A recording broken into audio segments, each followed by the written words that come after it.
Hello my YouTube family, welcome to my channel. चलिए start करते हैं। रिवीजन कैसे करें। जैसे कि सबसे इम्पोर्टेंट रहता है कि मैंने सिलेबस पूरा कर लिया है, अब रिवीजन का टाइम नहीं बचा है, मैं कैसे रिवीजन करूं, मुझे लग रहा है मैं पिछला भूल गई हूं, तो रिवीजन करना बहुत ज्यादा जरूरी है।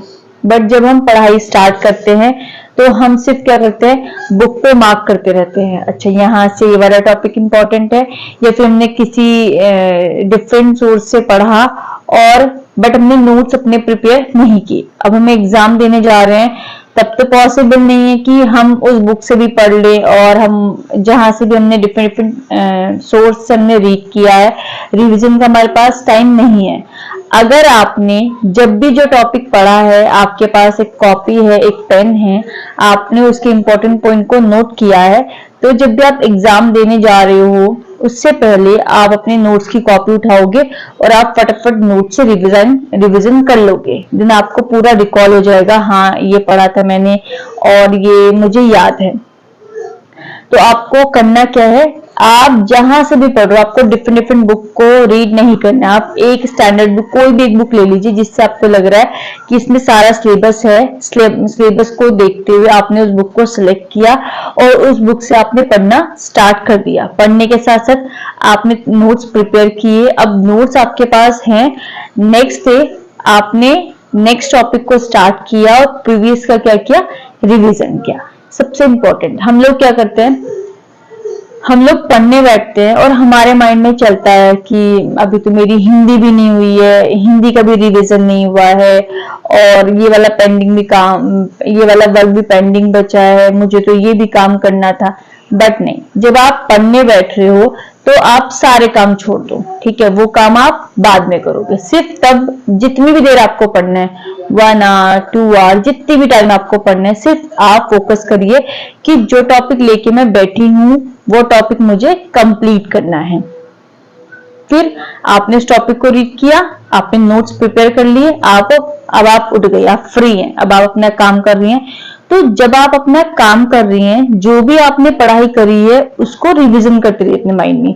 अच्छा, इसमें ये था और थॉर्नडाइक ने ये किया और पियाजे की थ्योरी ये थी, पियाजे की 4 स्टेज थी, तो आप रिवीजन कर रही हैं, आपको पता चल रहा है हाँ जो टॉपिक मैंने पढ़ा है वो मुझे याद है। ठीक है, आपने भी नोट्स बनाए हैं। अब नेक्स्ट, जो कि हम लोग क्या होता है कि ऑनलाइन एग्जाम दे रहे हैं तो हमें मार्क्स कम आते हैं, फिर हम डिप्रेस हो जाते हैं कि पता नहीं मार्क्स इतने कम आ रहे हैं, एग्जाम क्लियर होगा या नहीं होगा। बट आपको डरना नहीं है। आपने अगर आपके मार्क्स 60 हैं तो आप डरिए मत, वो आपने एग्जाम दिया, आप नेक्स्ट डे या उसी दिन टाइम निकालिए, पूरा पेपर जिसमें आपके 60 मार्क्स आए हैं उसको सॉल्व करिए। ठीक है, आपने सॉल्व किया और जिस जिस टॉपिक में आपने मिस्टेक की है उस टॉपिक को आप बुक से रीड करिए। ठीक है, उसका पूरा कॉन्सेप्ट पढ़िए, उसकी थ्योरी पढ़िए कि इस टॉपिक में, लाइक आपका प्याजे में आपने मिस्टेक की तो आप प्याजे का पूरा रीड करिए, उसकी स्टेजेस क्या क्या थी और ईयर कौन कौन सा उसने डिवाइड किया है पियाजे ने, जो आपने पूरा रीड किया है। फिर आप जब आप नेक्स्ट पेपर दोगे तो उसमें आपका वो मिस्टेक नहीं होगा। बट अगर आपका फिर से मिस्टेक हो रहा है तो आप उस टॉपिक को अच्छे से रीड करिए और जब भी आप क्वेश्चन अटेम्प्ट कर रहे हैं तो क्वेश्चन की लैंग्वेज को समझिए कि क्वेश्चन पूछ क्या रहा है। लैंग्वेज समझने के बाद ही क्या आप आंसर दीजिए। हम फटाफट क्वेश्चन को रीड करते हैं और फटाफट ABCD मार्क कर देते हैं, ये मिस्टेक आपको नहीं करनी है। क्वेश्चन पढ़िए, क्वेश्चन की लैंग्वेज समझिए कि क्वेश्चन क्या क्या कह रहा है और क्वेश्चन में पूछा क्या जा रहा है। उसको क्वेश्चन को समझने के बाद आप तब आंसर पे टिक करिए। आपको जल्दबाजी में पेपर नहीं करना है, क्योंकि पेपर अटेम्प्ट करने के बाद आपका टाइम, बहुत टाइम, आप आराम से सोच के पेपर कर सकते हो। जल्दबाजी करने की कोई जरूरत नहीं है। ठीक है, नेक्स्ट आपका रिवीजन हो रहा है, पेपर सॉल्व करिए। पेपर सॉल्व करने के बाद पूरे पेपर को, पूरे सॉल्यूशन को दोबारा से सॉल्व करिए। जो भी आपने आंसर उसमें है, प्रोवाइड आंसर पूरा आपने सॉल्व किया।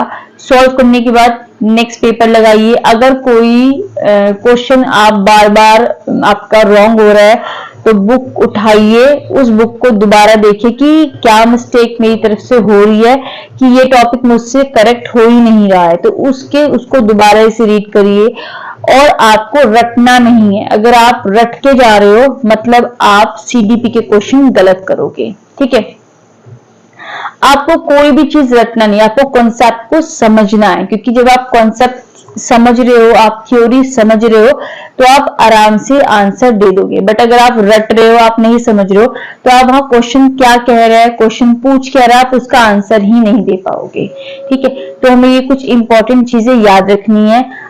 रिवीजन जरूर करिए, और ये मत सोचिए कि मैंने इस टॉपिक का एक बार रिवीजन कर लिया, मुझे दोबारा की जरूरत नहीं है। जितना आप नेक्स्ट पढ़ते जा रहे हो उसका प्रीवियस रिवीजन करते रहिए, क्योंकि सबसे ज्यादा जो इंपॉर्टेंट है वो हमारा रिवीजन है। ये मत सोचिए 75 टाइम्स में रिवीजन करूंगा, मैं तो बोर हो गई पढ़ते पढ़ते, ये थ्योरी तो मेरे बिल्कुल रट गई है। बट नहीं, जितना आप पढ़ रहे हो, आपका सिलेबस आज कंप्लीट हो गया है, तो एक एक टॉपिक का दोबारा रिवीजन करिए। ठीक है, रिवीजन करिए, प्रीवियस ईयर क्वेश्चन लगाइए, और अगर प्रीवियस ईयर क्वेश्चन हो गए तो जो ऑनलाइन फ्री हमारे पास क्वेश्चन रहते हैं उनको सॉल्व करिए, टॉपिक वाइज करिए।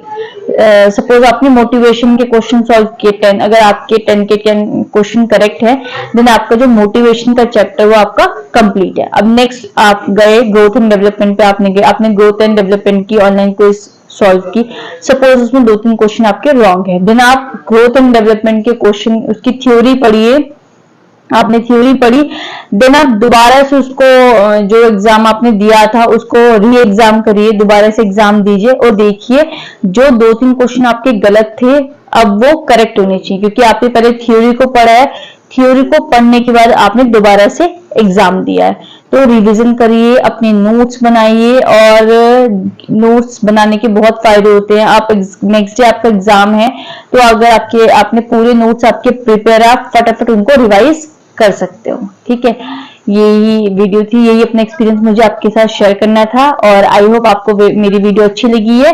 तो प्लीज वीडियो को लाइक करें, शेयर करें, चैनल को सब्सक्राइब करें।